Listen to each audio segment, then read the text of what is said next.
When we talk about memory, we usually think of images, stories, and moments we can recall.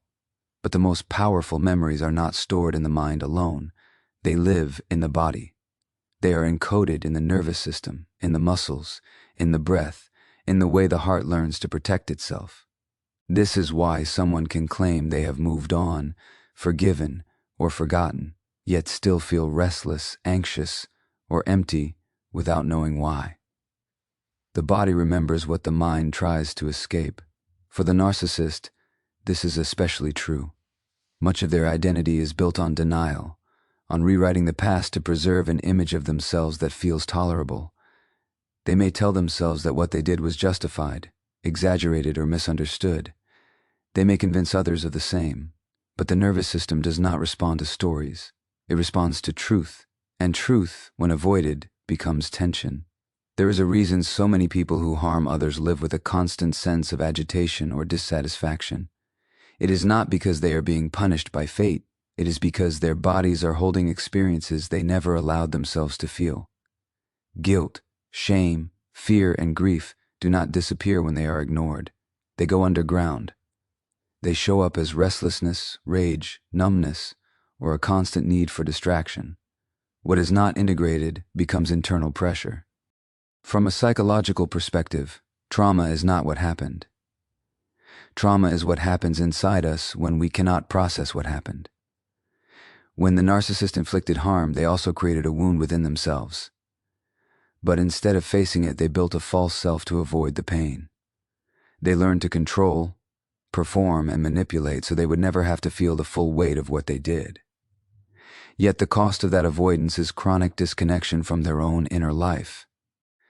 This is why no amount of external success, admiration, or attention ever truly satisfies them.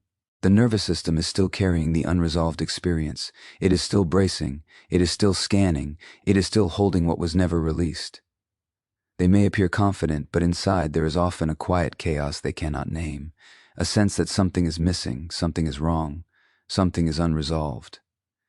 And this is where the truth becomes unavoidable. The body is not interested in self-deception. It is designed to move toward wholeness. It seeks resolution, not performance. When someone refuses to feel, the body becomes the keeper of what was denied. Every attempt to outrun the past only tightens the grip of what remains unhealed. For you, this understanding can be deeply liberating. It shifts the narrative from revenge to reality. You no longer need them to admit what they did. You no longer need validation from the one who caused the harm. The consequences are already unfolding, not through punishment, but through the simple mechanics of being human. What is not faced is carried. What is not healed is repeated. What is not felt is stored. You were not crazy for feeling the impact of what happened. Your nervous system was responding to truth. And now, as you heal, you are releasing what never belonged to you in the first place. There is another layer to this truth that is often overlooked. It is not only the harm they cause that stays with them, but the parts of you they tried to erase, the confidence they mocked, the sensitivity they dismissed, the boundaries they resented, the light they attempted to dim. None of that disappears. It becomes a silent presence in their inner world, a reminder of something they could not control and could not destroy. When someone tries to break another person, they are revealing what threatens them. Your strength, your depth, your capacity to love and feel were not weaknesses. They were mirrors reflecting what the narcissist could not tolerate in themselves. They attacked not because you were flawed, but because you were alive in ways they were not. And even now, those qualities follow them like a shadow. Psychologically, this is rooted in projection and envy. The narcissist sees in you the very traits they learned to suppress in order to survive: authenticity, vulnerability, emotional presence. Rather than mourn what they lost, they try to eliminate it in you. But elimination never brings peace. It only intensifies the inner conflict. What they tried to destroy becomes the very thing that haunts them. They may move on to new relationships, new environments, new versions of themselves. But the dynamic repeats. They encounter someone who reminds them, even unconsciously, of you. Someone who carries the same light, the same independence, the same emotional truth. And again, they feel the same discomfort, the same urge to control, the same impulse to diminish. The pattern is not about the other person. It is about what remains unresolved within them. This is why your survival is not just personal, it is symbolic. Every time you choose yourself, every time you grow, every time you live fully, you represent a truth they cannot erase, that you were never the problem. Your existence challenges the narrative they constructed to justify their behavior. You become living evidence that their attempts to dominate and destroy did not define you. There is also a deeper philosophical element here. What we harm in others is often what we have disowned in ourselves. The narcissist disowned their own vulnerability, their need, their fear of abandonment. When they see those qualities in you, alive and unashamed, it stirs a grief they cannot acknowledge. Rather than feel that grief, they convert it into contempt or control. But beneath the anger is loss, the loss of a self they never learned to keep.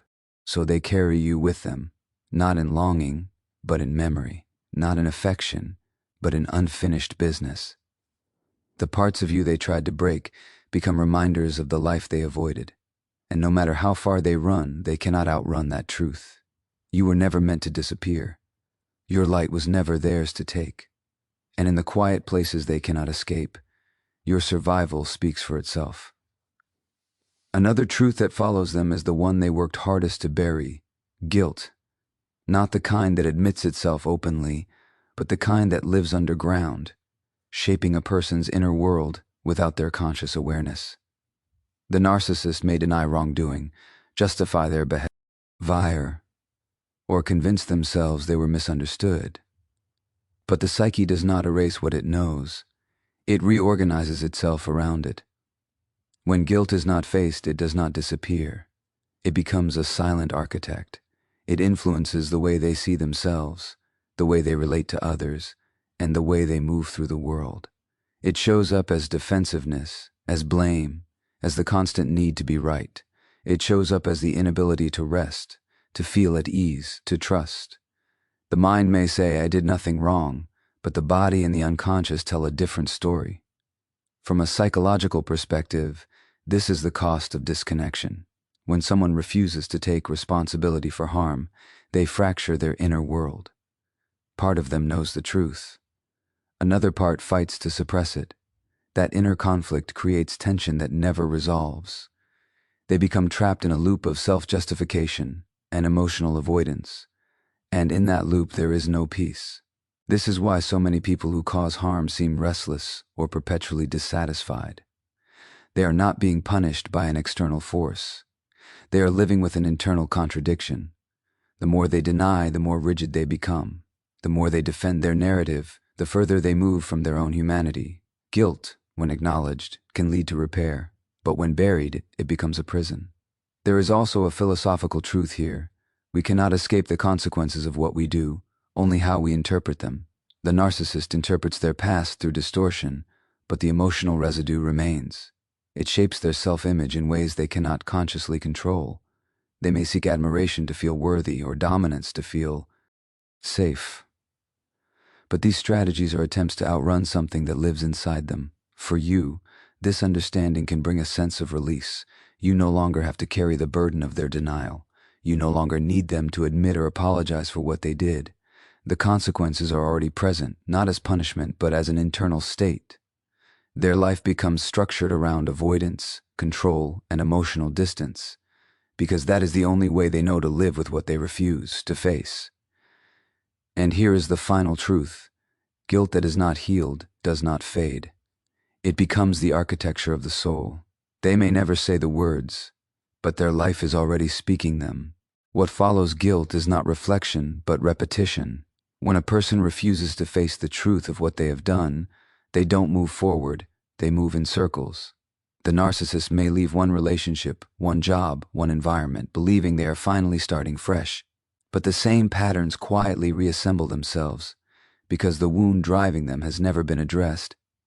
This is one of the most misunderstood realities of narcissistic behavior. People assume that when someone exits your life, they get to walk away clean. But psychologically, that is not how the mind works. Whatever is unhealed is carried forward. It seeks expression again, not because the person wants to hurt, but because unresolved pain demands an outlet. Until it is consciously examined, it will recreate itself. So the narcissist meets new people, forms new bonds, and tells a new story about who they are. Yet the dynamic is eerily familiar. The idealization returns, followed by subtle control, emotional withdrawal, blame, and eventually collapse. Different faces, same emotional script. Not because of fate, but because the psyche repeats what it cannot resolve. From a trauma-informed lens, this is a nervous system stuck in survival. The narcissist learned long ago that vulnerability was dangerous, that power and image were safer than authenticity. Those early adaptations once protected them, but over time they hardened into personality traits. Now, even when they try to move on, their body and mind return to what feels familiar. Dominance instead of intimacy, control instead of connection. This repetition is not success. It is stagnation disguised as motion, and it slowly erodes them. Each cycle leaves behind more emotional debris, broken trust, fractured relationships, unspoken harm. Over time, the narcissist becomes more isolated, more disconnected, and more convinced that everyone else is the problem. But deep down, there is a growing awareness that the common denominator in every collapse is themselves. Philosophically, this is the cost of avoiding self-confrontation. We often think freedom comes from escaping people or places, but real freedom comes from facing the patterns within us. When someone refuses to look inward, they remain bound to their own history. They live the same chapter again and again, hoping the ending will change without changing themselves. For you, this truth brings a different kind of closure. You are not the exception that failed. You are one chapter in a much larger story they will continue to repeat. Their inability to heal means they will keep recreating the same emotional terrain, even when you are no longer there. The cycle is the consequence. And here is the final truth. What is not healed is not left behind. It is lived again. As the cycle continues and the weight of repetition grows heavier, something else begins to happen beneath the surface. The narcissist may appear confident, even superior, but internally the structure that holds their identity together becomes more fragile. This is the quiet erosion of the false self, the persona they constructed to survive, to feel worthy, to avoid the unbearable sense of inner emptiness. In the beginning, the false self feels like protection. It says, I am strong, I am special, I am above this. But every time a relationship collapses, every time a connection turns toxic, that mask has to work harder to hold the story together. The mind must invent new justifications, new villains, new reasons why nothing is ever their fault. Over time, this becomes exhausting. The energy required to maintain the illusion grows, while the emotional resources to sustain it slowly run out. This is where cracks begin to form. The narcissist may experience sudden mood shifts, anxiety, or an unshakable sense of restlessness. They may feel threatened by people who are calm, grounded, or authentic, because those qualities expose what they have been avoiding within themselves. They are not reacting to you, they are reacting to the reflection of a self they cannot tolerate. From a psychological perspective, the false self is not just a mask, it is a survival adaptation. Many narcissistic patterns originate in early environments where love was conditional, where emotions were ignored, or where vulnerability was punished. The child learned, I must become someone else to be accepted. That identity becomes rigid over time, and when adulthood demands genuine connection, the false self cannot deliver it. It can perform, but it cannot relate. Philosophically, this creates a deep existential conflict. The person is divided between who they truly are and who they believe they must be to survive. The more they cling to the persona, the further they drift from their authentic core. And without authenticity, there is no peace. They may achieve status, admiration, or control, but they remain internally homeless. For you, this stage is not about revenge or validation. It is about understanding that what you experienced was not random. You encountered someone fighting an internal war. You were not rejected because you were unworthy. You were pushed away because your presence challenged the illusion that keeps them psychologically intact. As the false self weakens, the narcissist faces a choice: continue defending the mask or confront the truth beneath it. Many will choose the mask because facing the pain feels unbearable. But the cost of that choice is a life lived in performance rather than connection. And here is the final truth. When the false self begins to crumble, the soul can no longer hide from itself. When the false self can no longer hold, when the cycles have exhausted even their own justifications, the narcissist enters a stage that is rarely visible from the outside. It is not collapse in a dramatic sense, but a quiet reckoning, a moment when the strategies that once protected them stop working, and they are left alone with the emotional reality they spent a lifetime avoiding. At this point, they may still appear functional, they may still speak with confide, NCE, still chase admiration, still tell a story of strength, but internally something has shifted. The world feels less convincing. The familiar sense of control no longer provides the same relief. They begin to feel an emptiness that no relationship, achievement, or validation can fill. This is the cost of living disconnected from one's authentic self for too long. From a trauma-informed view, this is what happens when the nervous system has been in survival mode for decades. The body grows tired. The mind grows rigid. There is no room left for flexibility, curiosity, or growth. The narcissist becomes trapped in a narrow emotional range, unable to experience genuine joy or intimacy. They are surrounded by people, yet fundamentally alone. This stage is not about punishment, it is about consequence, not imposed from outside, but generated from within. Every human being needs connection, honesty, and emotional truth to feel alive. When those needs are denied for too long, the psyche withers. What remains is a sense of isolation that no amount of attention can soothe. Philosophically, this is where the illusion of control finally dissolves. The narcissists believed they could shape reality through image and dominance. But reality, in the end, is shaped by the quality of our inner life. When that inner life is built on avoidance, it becomes a fragile foundation. Eventually, it cannot support the weight of existence.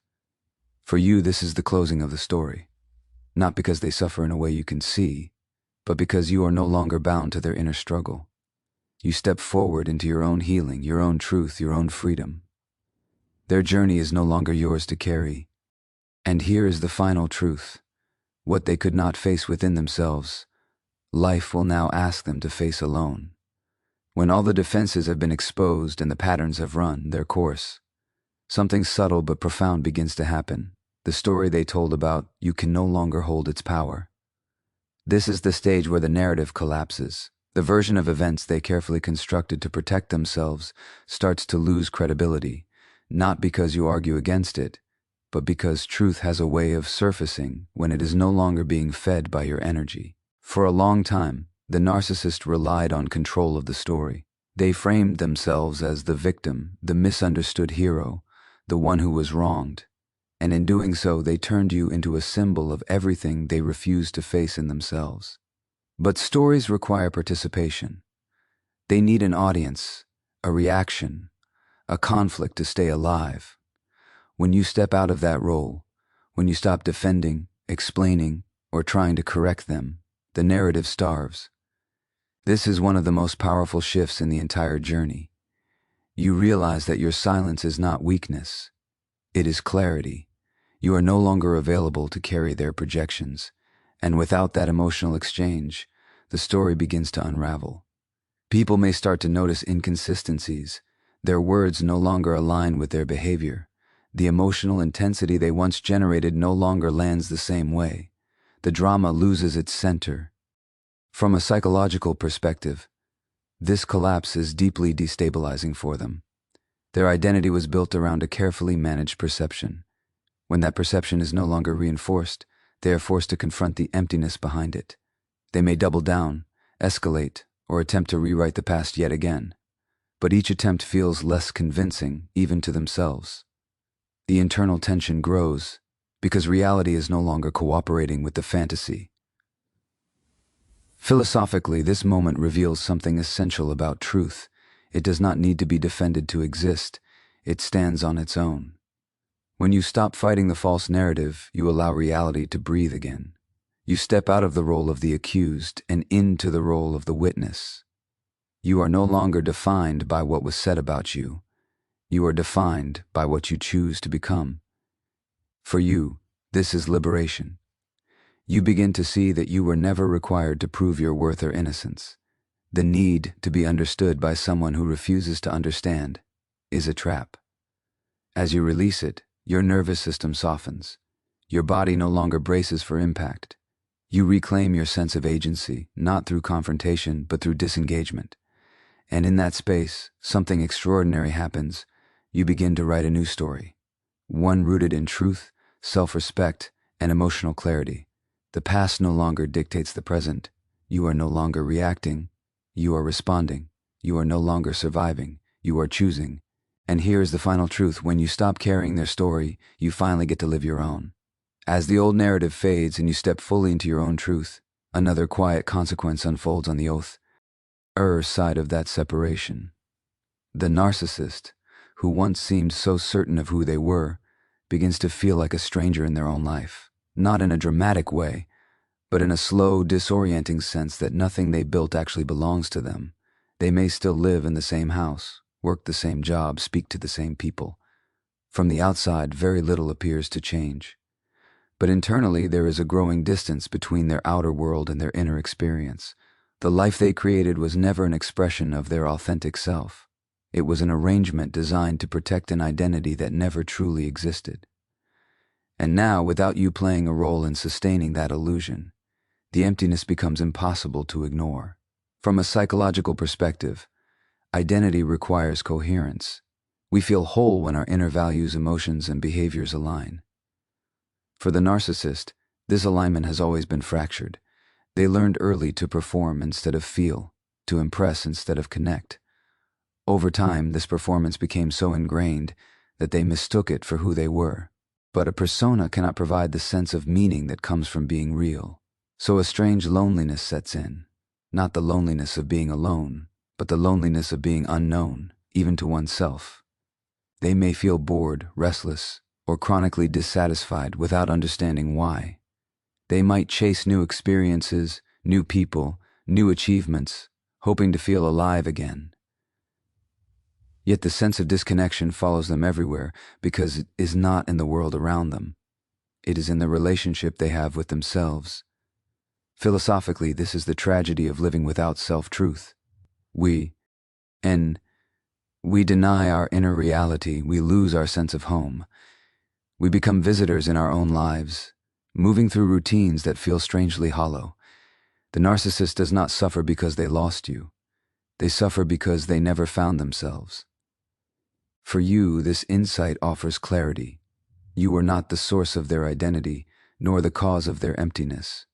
You are simply part of a structure that could not sustain authenticity. Their sense of being lost is not something you created, and not something you can repair. Your role now is not to rescue, but to remain rooted in your own truth. As you continue forward, grounded and awake, you embody something they cannot: presence. You live your life rather than perform it. You feel rather than avoid. You choose rather than react. And in doing so, you step into a wholeness that no illusion can replace. And here is the final truth. When someone abandons their inner self, no outer life can ever feel like home.